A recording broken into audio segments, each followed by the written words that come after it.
everyone, and welcome back to the Slow Community YouTube channel. My name's Lynne Rankin. I like making spreadsheets, and I like making spreadsheets that solve problems. So a problem that I had was trying to figure out how to configure sovereignty space to maximize power, workforce, and reagents.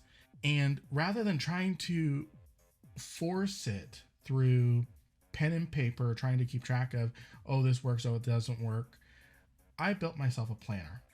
And I want to share that with anyone else who is also struggling with creating a sovereignty map of all their system upgrades and planning their SOV upgrades and trying to figure out which systems are best for what and how you can customize them based off of different factors such as total system power, total workforce available, reagents that you need to either produce locally or import.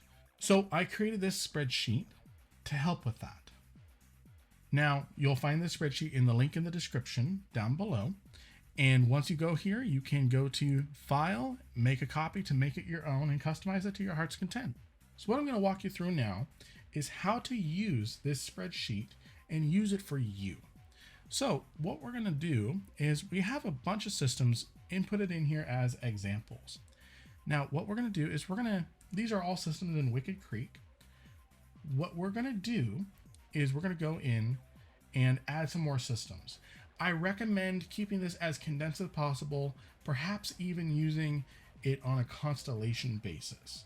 But you do you. If you want to have 1,000 solar systems in here, as long as they're all connected to each other, so that way the workforce calculations don't go haywire, you can do that. But we're just going to focus on a handful of systems, and I'm going to show you how to add other systems onto this list.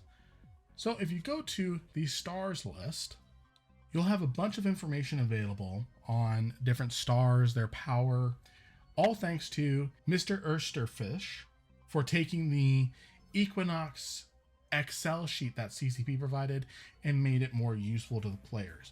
I took some of that information and put that into this spreadsheet just for ease of use for you. So what we're going to do is we're going to find the systems that we want. In this case, we're going to be looking at Wicked Creek. And then we can see that over here we go all the way up to 8-OZ. So let's say we want to add these two systems to our sheet. We're going to go ahead and copy them. We're going to create 2 new rows, paste the names, and then we're going to copy down these formulas. Now, one thing you may need to keep in mind is checking the conditional formatting. Just making sure that everything is correct for the cells. This one's fine. Let's go take a look at the conditional formatting for this cell. If it wants to cooperate, we can see that this one we need to update. We need to update this one to be C17 and C17. So I'm going to go ahead and make these changes right here.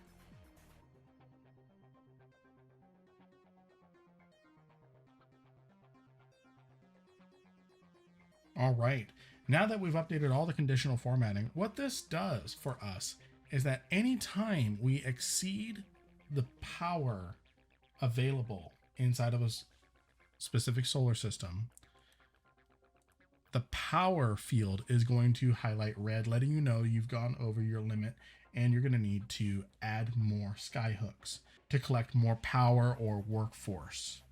So let's go ahead and gather the planets for these solar systems. So we're going to go over to the planet section. We're going to make sure that we filter by the region. And then we're going to select all the planets from column C to H. We're going to go all the way down to our systems here. I believe we get to go down all the way to GM. Yes, we do. So we're going to go ahead and copy all this information. We're going to head over to our Skyhooks tab, and then we're going to paste. There we go. We're going to make sure that our Skyhook checkbox is all the way down here. And then what we can do is we can go ahead and start installing Skyhooks. Now what this will do is it will add these values to our resource sheet here. Oh, we need to add these systems over here as well. So we're going to go ahead and create 2 new rows.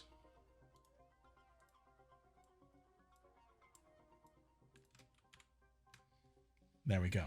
So what it's going to do is it's going to add to the base value from the star the Skyhooks that produce power onto this metric as well as any sort of gas, super ionic ice, or workforce you are collecting as well.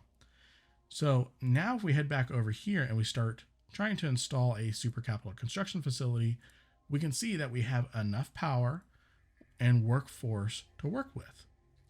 If we head over to the resource overview, we can see that we're bringing in negative 145 super ionic ice per hour, which means we're going to need to import that amount in order to keep that upgrade going. So for example purposes, we're going to go ahead and assume, no matter how efficient, assume we have a Skyhook on every single planet. So we're going to head back over to our resource overview. We can see we have all this available to us, and we have 280,000 workforce available to us.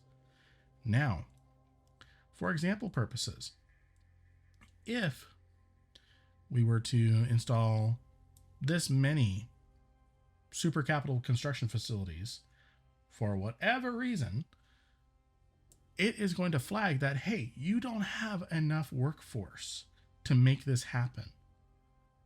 So this way you can properly plan your power and your workforce on what can stay online all the time. So we're going to go ahead and undo all of that. So what this allows you to do is allows you to go into, well, I want to, in this system, I want to add a jump gate, and I want players to be able to do some activities. Oh, looks like we can do a minor threat detection array 1. Excuse me, 2. And a major threat detection array 1, in addition to a jump gate in the system of MKIG. So now we can go over and let's say this one, we're gonna make this a mining system as much as we can. Looks like if we take a look and compare to our resource overview, we can see that we don't really have a lot of room here. So we're going to leave it at that, and we're going to throw another ratting upgrade in here. Let's see if we can fit a miner. Nope. There we go. All right. So in this system, we're going to set up some different combinations of, this system can't have any mining upgrades in there. So we're just going to turn this one into a major threat detection 3, and that's about it. So this is how you can go about creating different plans on how to set up your different systems, and allows you to also set up proposals. Maybe some people have different ideas on how some systems in certain constellations, because I do recommend you set this up on a per constellation basis just to make things easier, that you and your team can come up with different plans, different ways to min-max your SOV upgrades. Now, probably not hard to imagine, but the reason why our SOV upgrade system goes only to 7 is because I think a lot of people are going to struggle even getting more than 3 service modules attached to their SOV hub. So if someone can get it above 7, let me know what system and how many upgrades you were able to install and in what combination. So this is how to very loosely set up your Equinox system planner. Now, there is a little work involved as far as getting the conditional formatting to work. However, if you're customizing this, it's a one and done type of thing. You're probably not going to have too much trouble. And if you do a constellation basis, you're probably not going to have to update this too often outside of the system names themselves. But in order to do that, all you have to do, open up the conditional formatting, and then just make sure C12 equals C12 equals C12, just that the cells all line up. That's for the power column. And then for workforce, you don't need to do anything. I managed to actually get that one to work pretty well without having to worry too much. Over in Skyhooks, again, all you have to do is select and deselect which planets you actually do put Skyhooks on. For the example, I'm going to just show that MKIG is a system that has, in theory, all the Skyhooks installed on all the planets. And then on the resource overview, you can see how much workforce in total across this area of space is being collected, how much ice you're producing and gas you're producing in this space, and then how much you can export or that you need to import. So with that all said, this spreadsheet is available to you.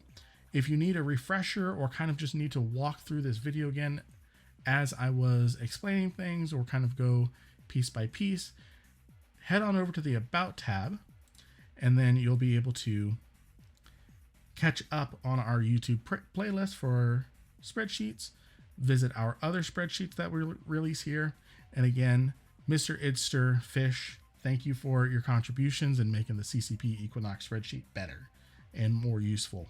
So as the Equinox system kind of unfolds and adapts over the next coming months, I will make sure that this spreadsheet stays up to date as much as possible.